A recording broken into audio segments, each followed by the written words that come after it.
Kyle, all sorts of indications these days that global growth is slowing. The question I get almost every day is, Bob, is a recession coming? I'm compelled to tell clients that recessions are brutally difficult to forecast. There's so many variables. Economists have terrible records of forecasting recessions.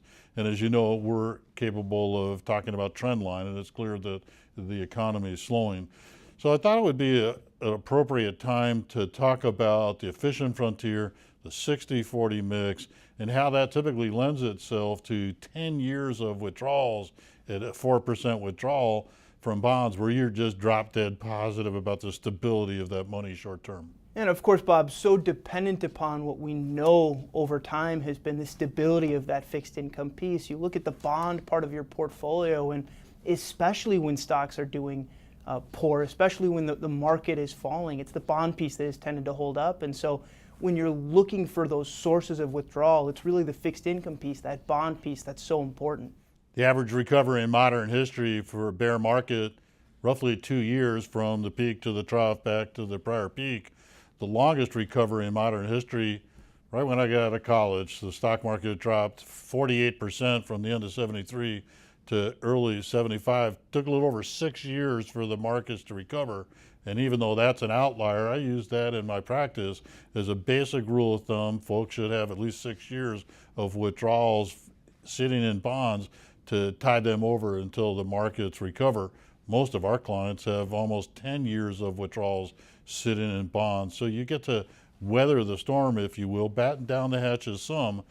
Most folks ought to make sure that they've got plenty of money in bonds to tide them over at the very least for at least 6 years. It's so important for investors to remember what it is they're trying to accomplish, remember their objectives, and know what it is they need from their portfolio. And so, while you throw out the 6-year number on a 4% withdrawal rate, if your withdrawal rate looks different than that 4%, or if your needs look different than that, then certainly your allocation might look a little different. And yet, there's just certain constraints to how far you want to go towards the equity side, the stock side, and there's certain constraints towards how conservative you want to be, because ultimately you're giving up a little on risk or you're giving up a little on return if you go too far one way or the other. And so many investors are tempted to hunker down even more. The easy part's getting out of the stock market. The hard part's getting back in.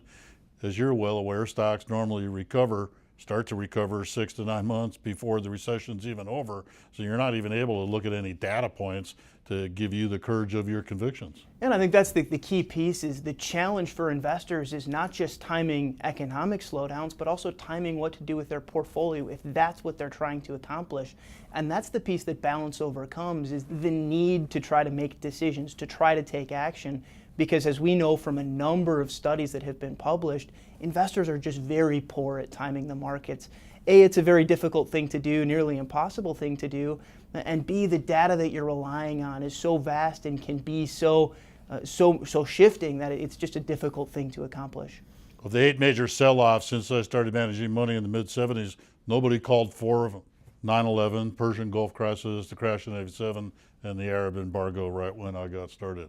So 4 out of 8, even the pros didn't see coming. So it's important for people to build balanced portfolios that'll stand the test of time, because more than likely you're just not going to see the next recession coming. And what we know about that, Bob, is that historically you aren't giving up much return to take on a little bit less risk, to take on a more balanced portfolio. And all you need is the ability to buy yourself a little bit of time to get there, and that's what balance does. Had a conversation recently with a meteorologist that talks about how difficult it is to forecast weather past 24 hours. And he was just going through the litany of all the things you need to pay attention to. And I told this individual, it's spot on analogy for how difficult it is to forecast recessions. You think of almost 40 developed countries in the world. They're all moving at different levels of growth. You overlay all of their sine waves, if you will, to try to ascertain direction. Pretty challenging job.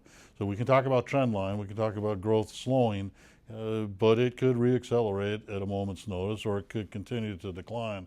And it really underscores the need to build balanced portfolios, and note that short term you own bonds for a reason, so that you're not selling part of your life savings at a discount with stocks to fund your withdrawals.